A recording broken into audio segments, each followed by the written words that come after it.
Punjab Kesari Navodaya times में आज हमारे साथ जो खास मेहमान है ना, टीवी उन्होंने भले ही अपनी जिंदगी में बहुत लेट देखा, लेकिन जब से उन्होंने टीवी एंटरटेनमेंट फिल्मों की दुनिया में कदम रखा है, तब से there has been no looking back. मैं बात कर रही हूँ टैलेंटेड एक्टर फिरदौस हसन की, जो वेरी रिसेंटली हमें नजर आ रहे हैं डिज्नी हॉटस्टार सीरीज आखिरी सच में। तो हम इनसे ढेर सारी बातें इनकी जर्नी के बारे में, इस सीरीज में इनके रोल के बारे में, फ्यूचर के बारे में करेंगे। लेकिन सबसे पहले फिरदौस, बहुत बहुत स्वागत है आपका हमारे प्लेटफॉर्म पे। शुक्रिया तहे दिल से। Thank you so much. अच्छा, करंटली जो अभी चल रहा है आपकी सीरीज को लेके, रिस्पॉन्स, उसी से मैं शुरुआत करूंगी। किस तरह का जी, रिस्पॉन्स सीरीज के लिए मिल रहा है आपको? First of all this series got hit, like it's अभी देखा जाए तो 5 हफ्ते हो गए, बट हॉटस्टार पे still it's trending on number 1। And overall all OTT platform in India जितने भी हैं उसमें टॉप 3 पे है पिछले 5 हफ्ते से। So ji. I feel nice, I feel lucky to be part of that series. And yes, जब आप अपना काम अच्छा करते हो और लोग आपको जब अप्रिशिएट करते हैं, दैट इज व्हाट मुझे ऐसा लगता है कि वो मोटिवेट करता है हमें और ज्यादा अच्छा काम करने के लिए, और मेहनत करने के लिए। सो बिल्कुल बिल्कुल। Overall yes, it's nice feeling, nice response. Right, तो अभी तक का फिरदौस कोई ऐसा कॉम्प्लीमेंट या कोई ऐसी प्रशंसा किसी की जो आपको मतलब दिल को छू गई हो या याद आती हो? कैसा है कि एक्टर, मुझे ऐसा लगता है कि एक्टिंग, पर्सनली आई फील कि जब भी कोई शुरुआत करता है एक्टिंग की ना, तो वो जब भी उसको कुछ काम दिया जाता है वो एक्टिंग करता है। बट एक्टिंग में एक्टिंग नहीं करनी, ये सबसे बड़ी बात है जो समझनी पड़ेगी। तो हम्म। और इस बार मैंने, पता नहीं ऐसा मेरे साथ हुआ कि मैंने प्लान किया कि मैं कुछ नहीं करूंगा, जो होगा वो ठीक, नहीं हुआ तो भी कोई बात नहीं, अब तक तो चल ही रही जिंदगी, चलेगी। तो मैंने बिल्कुल एक्टिंग नहीं की, कोशिश ही नहीं की एक्टिंग करने की। जो उस टाइम पे फील हुआ, स्पॉन्टेनियस रिएक्शन हुए जब, या जो मेरे मुंह से निकला, वो मैंने किया। एंड सच में मतलब it's, I am feeling so nice कि अब तक का मैक्सिमम जो मुझे कॉम्प्लीमेंट आ रहा है इस काम से आया। और सबके 3 ही चीजें जो मेजर बोल रहे हैं, दे आर सेइंग लाइक हम तुम्हें जानते हैं, लेकिन वो शो देखने के बाद हम तुम्हें नहीं जानते हैं, like you were change person. तो नेचुरल जो मुझे कॉम्प्लीमेंट आ रहे हैं वो मैक्सिमम नेचुरलिटी क्या है कि the way you have performed is like natural. We trusted that that is the guy, so वो you are not Firdaus. So that is one thing I like, especially people do compare also, but I don't like compromise, comparison, because हर किसी की एक अपनी पहचान है और हर कोई अपना काम करता है। तो मुझे कंपैरिजन तो पसंद नहीं है पर्सनली, बट अब लोग कहते हैं तो आपको लेना ही पड़ता है। आप स्माइल करते हैं और क्या कहेंगे, थैंक यू कहेंगे। तो वो चीज है। बाकी कंपैरिजन तो कर रहे हैं बड़े अच्छे अच्छे लोग थे, लेकिन मैं नाम भी नहीं लेना चाहता, बिकॉज वो उनकी राइट। पहचान है, वो उनकी उनका काम है। So this is what I'm getting, and it's very nice feeling. फिरदौस, एक एक्टर के लिए ये कितना मायने रखता है कि जो किरदार वो प्ले कर रहे हैं, लोग उसके लिए, जैसे आपने कहा, ये कहें कि हम फिरदौस को भूल गए, हमें सुबोध याद यस, ये बहुत बहुत मतलब कि ये आप समझिए कि सबसे इम्पोर्टेंट पार्ट है, बिकॉज जैसे मैं आपको जानता हूँ एज ए निधि, और अगर आप कोई रोल प्ले करें और उसमें भी आप निधि हो तो ये मुश्किल है, जबकि वो निधि नहीं है। तो सबसे बड़ा चैलेंज जो होता है एक्टर की लाइफ में वो यही होता है कि जो किरदार उसको दिया गया, क्योंकि जब भी कोई चीज लिखी जाती है तो वो एक पर्टिकुलर दूसरा आदमी होता है जिसको आपको जीना है। आपके जरिए वो बात कर रहा है और आपको वो पोर्ट्रे करना है वो कैरेक्टर। तो ये सबसे बड़ा सबसे चैलेंजिंग रोल है एक्चुअली, देखा जाए तो कि आप, you are, this is what मुझे सबसे अच्छी बात लगती है बीइंग एन एक्टर, कि मैं एक जिंदगी में कई जिंदगी जी सकता हूँ, कई कैरेक्टर जी सकता हूँ, जिसकी वजह से मैं एक्टर बना। Right right right. तो ये सुबोध का कैरेक्टर आपके पास कैसे आया, ये रोल इस सीरीज में कैसे आया, उसके बारे में थोड़ा बताइए। सुबोध का कैरेक्टर, क्योंकि ये मुझे एक कॉल आई थी मुकेश छाबड़ा जी के कास्टिंग ऑफिस से 2022 के जनवरी में ऑलमोस्ट। सो हम्म। उन्होंने कहा कि एक वेब सीरीज बन रही है हॉटस्टार की, जिसमें तमन्ना लीड करेंगी और रॉबी ग्रेवाल डायरेक्टर है। हॉटस्टार का शो है, आप टेस्ट देना चाहेंगे क्या? और उस टाइम पे सच बताओ निधि जी, मतलब मेरी सिचुएशन ये थी कि आफ्टर लॉकडाउन कोई काम हुआ नहीं था। जो सेविंग थी वो सब लॉकडाउन में निकल गई। और बीइंग, पता नहीं, मेरा शुरू से ऐसा नेचर है कि I am very helping hand, अगर मेरे पास है तो मैं दे देता हूँ। तो पैसे थे मेरे पास। अब लॉकडाउन, मुझे क्या पता था कि 2 साल तक चलेगा। तो मैंने दोस्तों की मदद कर दी, सारे पैसे निकल गए मेरे। और अब उनके पास भी नहीं पैसे कि वो वापस करेंगे, तो मैं मांगू तो कैसे मांगू। ये सारी सिचुएशन चल रही थी। और उस बीच में मतलब अब तो ये हो गया था कि 3 साल से कुछ काम नहीं हुआ था। और मैं बिल्कुल पहली बार लाइफ में, मतलब ऐसा, मैं कभी भी जिंदगी में ना नाउम्मीद नहीं होता। क्योंकि मेरे डैड हमेशा कहते थे कि उम्मीद पे दुनिया कायम है बेटा। जब भी परेशान हो तो ये आराम से बैठना और उम्मीद रखना, चीजें ठीक हो जाएंगी। लेकिन इस बार ऐसा हुआ कि बहुत लंबा खिंच गया, और बिल्कुल हालात थोड़े बहुत टाइट थे। मतलब मैं बता नहीं हम्म। सकता कितने टाइट थे। तो मैंने क्या किया कि because I am Japanese language expert, तो राइट। मैंने कहा कि एक्टिंग तो मैं छोड़ नहीं सकता था, क्योंकि एक्टिंग इज समथिंग जिसके लिए मैं जीता हूँ। और मैं एक्टिंग करता हूँ बिकॉज आई फील अलाइव। नहीं तो मैं पैसे तो कहीं से भी कमा सकता था, पैसे कमाने की कोई कभी प्रॉब्लम थी नहीं पैसे की। जो भी सेक्रीफाइस किया एक्टर बनने के लिए किया, और ये मेरा डिसीजन था, तो मैं किसी को ब्लेम भी नहीं कर सकता। तो राइट। उस टाइम पे मैंने कहा कि ठीक है, अभी ब्रेक ले लेता हूँ 2-3 साल का। मैं जापान में बात भी कर ली लोगों से, दोस्तों से, कि मैं जापान जॉब करूंगा 2-3 साल, क्योंकि अच्छा पैसा मिलता है। और मैं वापस फिर पहले फैमिली को सेट कर दूंगा, फिर मैं एक्टिंग शुरू करूंगा। ये वो टाइम चल रहा था, और ये कॉल आया मुझे जनवरी में। ऑडिशन दिया, अच्छा हुआ ऑडिशन, लेकिन कुछ आया नहीं। हफ्ते 2 हफ्ते, नॉर्मली ऐसा होता नहीं। जब भी हम ऑडिशन देते हैं तो मैक्सिमम विद इन 2 वीक्स आपको अपडेट तो आ ही जाते हैं, हुआ या नहीं हुआ जो भी है। इसका कुछ हुआ ही नहीं, ना हुआ या हुआ, कुछ आया नहीं कॉल। मैं भी, मेरे दिमाग से भी निकल गया। फिर मैं लग गया उस पर कि चलो जापान जाना है, जापान जाना। सारी चीजों में तैयारी करने लगा। सडन से मुझे कॉल आया मई में। जनवरी में ऑडिशन दिया, मई में कॉल आया कि आपने एक ऑडिशन दिया था। अब मुझे याद भी नहीं दिमाग, क्योंकि शांत है ही नहीं दिमाग में, इतनी सारी चीजें चल रही। हाँ। तो मैंने बोला कौन सा। तो बोले ऐसा ऐसा। तो वो तमन्ना थी, हॉट स्टार का शो था। मैंने बोला हाँ हाँ, इंस्पेक्टर का, राइट। तो बोले हाँ। तो बोले भाई आप कॉन्ग्रेचुलेशन, आपका हो गया।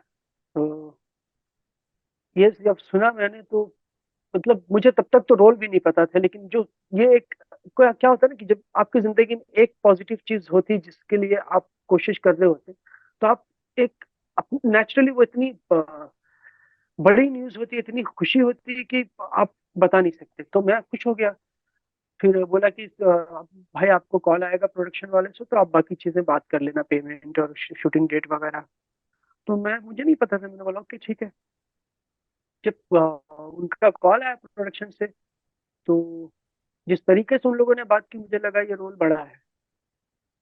तो फिर मैंने बात की। फिर मैंने बोला स्क्रिप्ट चाहिए होगी मुझे। बोले हाँ सर बिल्कुल भेजते हैं। नॉर्मली स्क्रिप्ट देते नहीं छोटे रोल में, वो क्या करते हैं कि ठीक है बाद में देंगे या ऑन हाँ। सेट दे देंगे। उन्होंने जब मुझे स्क्रिप्ट भेजी और मैंने पढ़ा, तो मुझे लगा कि माशाल्लाह ये बड़ा रोल है, अच्छा रोल है, जैसा आप करना चाहेंगे।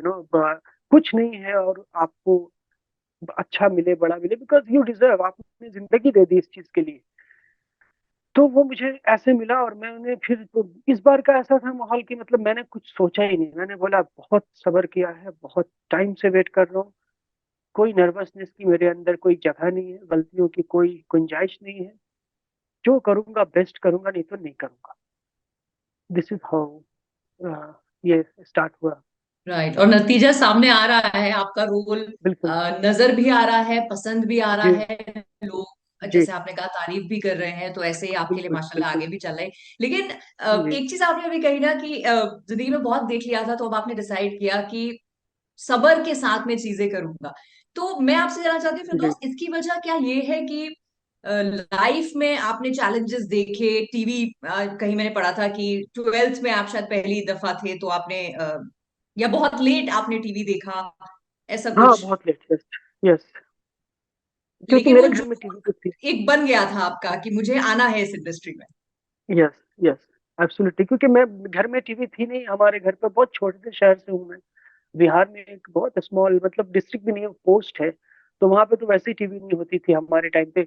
मुझे याद है कि बहुत लेट एक कोई बाहर के शहर से बैंक के मैनेजर साहब आए थे, हम उनको मैनेजर साहब बोलते थे।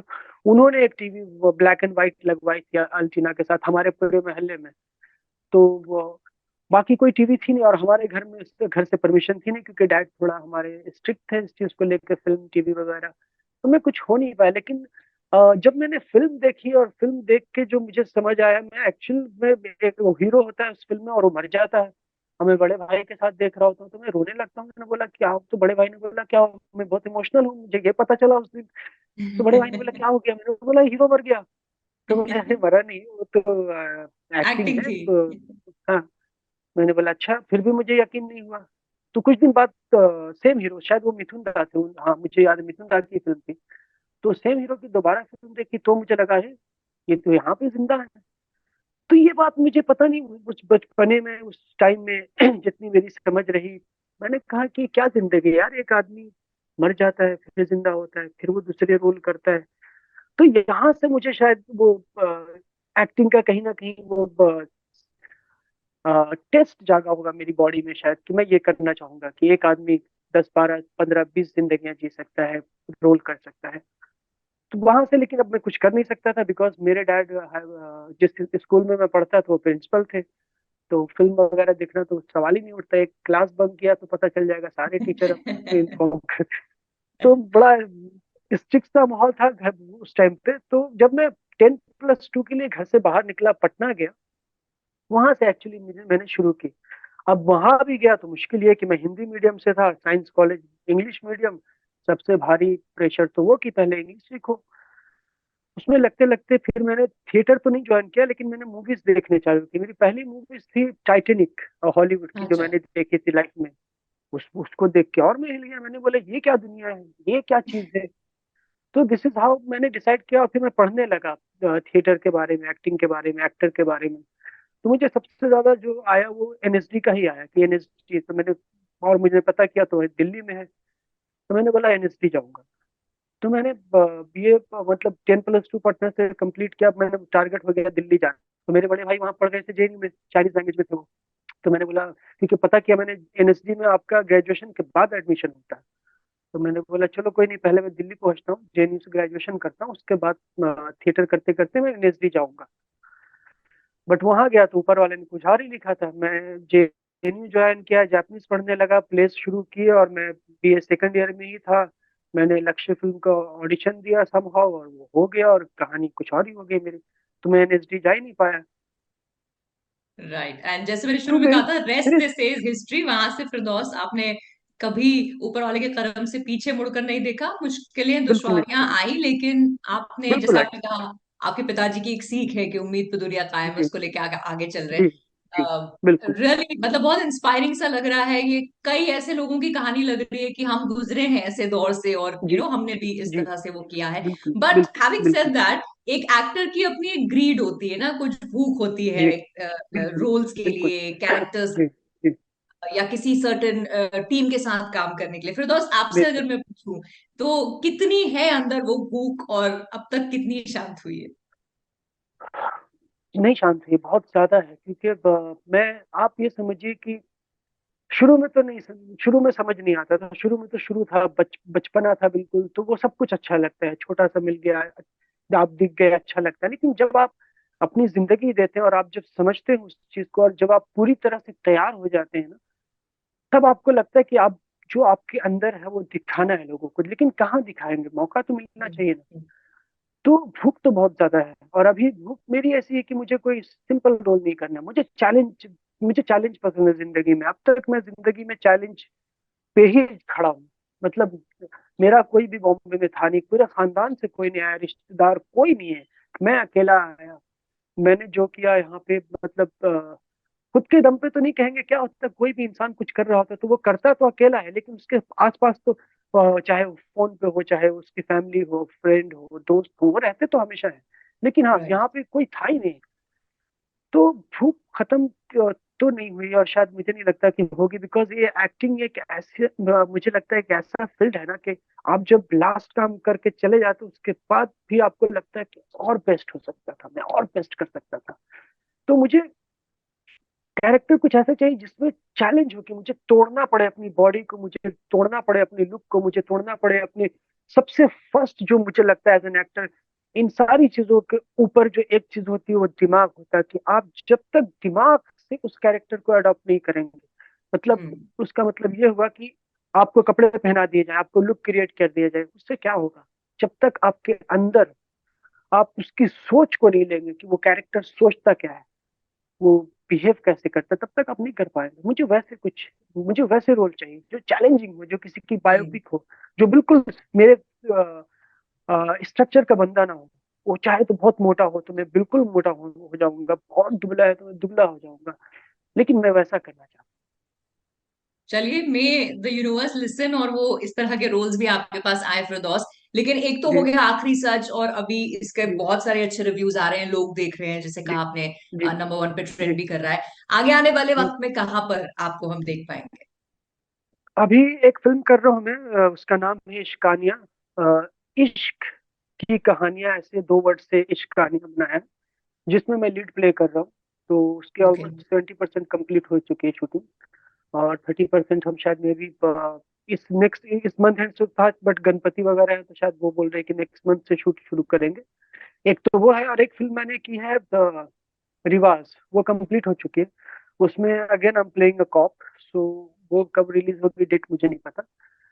और 2 साउथ की प्रोजेक्ट हैं जो शुरू होंगे दिसंबर के बाद, बिकॉज इलेक्शन चल रहा है वहाँ पे अभी शायद। जी जी जी तो जी जी। इलेक्शन की वजह से भी सारी चीजें होल्ड पे हैं फिलहाल। ये है मेरे पास, बाकी माशाल्लाह मीटिंग एंड लाइनअप अच्छा है। तो देखते हैं। चलिए, जो 2 साल आपने सब्र के साथ इंतजार किया कोविड की वजह से, या जी करना पड़ा, तो बस हम जी यही चाहेंगे कि वो इंतजार का फल मिले और बहुत सारा काम आपके पास आए और आप हमें एंटरटेन करते रहें।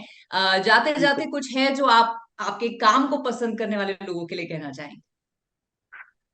मैं सिर्फ यही कहना चाहूंगा, बिकॉज तहे दिल से शुक्रिया, बिकॉज एक एक्टर या जो परफॉर्मर है, चाहे वो किसी भी फील्ड में हो, चाहे एक पेंटर हो, आर्टिस्ट हो, डायरेक्टर हो, उनके लिए सबसे बड़ी और सबसे इम्पोर्टेंट जो होता है वो होती है ऑडियंस। अगर वो ऑडियंस नहीं तो लाख परफॉर्म कर ले क्या करेंगे? तो राइट। मैं उनका शुक्रिया अदा करता हूँ तहे दिल से। और मैं ऐसा इंसान हूँ, और मैं बनना चाहता हूँ कि मैं चाहे जितना भी बड़ा बन जाऊं, मैं कभी उनसे दूर नहीं भागूंगा।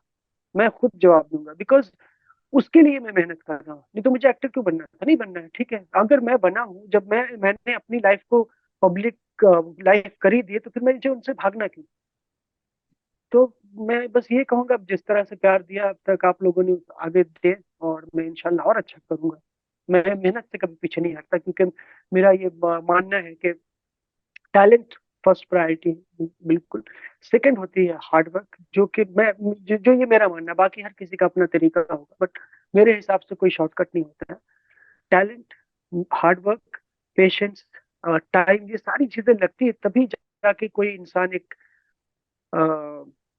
मुकाम पे पहुंचता है। वो कर पाता है जो वो करना चाहता है। जैसे कहते हैं ना कि बिल्कुल। खराब सड़कें ही अच्छा ड्राइवर बनाती हैं आपको। आप स्मूथ रोड पे जा रहे हैं तो क्या होता है, सीधी सीधी गाड़ी चल हम्म। रही है, कोई बात नहीं।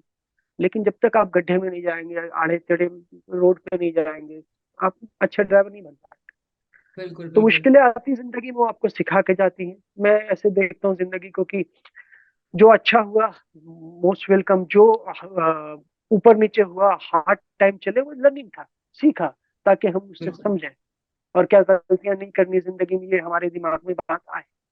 जी तो जी जी थैंक यू बिल्कुल। For every thank you so much, all of you, even you and anyone who is supporting me at this moment, this time, वो लोग स्पेशल है और हमेशा रहेंगे। जी। और आपकी कहानी को सुन के ऐसे ही लग रहा है, जैसे कहते हैं ना कि सोना भी आग में तप के कुंदन बनता है। तो जिस तरह से आपने कहा कि जी टैलेंट है, मेहनत है, सब्र है, इन सब बिल्कुल। से मिलके आदमी को कामयाबी मिलती है। तो फिरदौस, हमारी जी टीम की तरफ से हम यही चाहेंगे कि आपके ये तीनों चीजें जो हैं, आप जिस हम्म, जज्बे के साथ इनको आगे लेके चल रहे हैं, आपको कामयाबी हर कदम पर मिले, और बहुत इंटरव्यूज आगे भी आपके साथ हम करें। थैंक यू सो मच अपना थैंक टाइम देने के लिए। Thank you so much, thank you so much.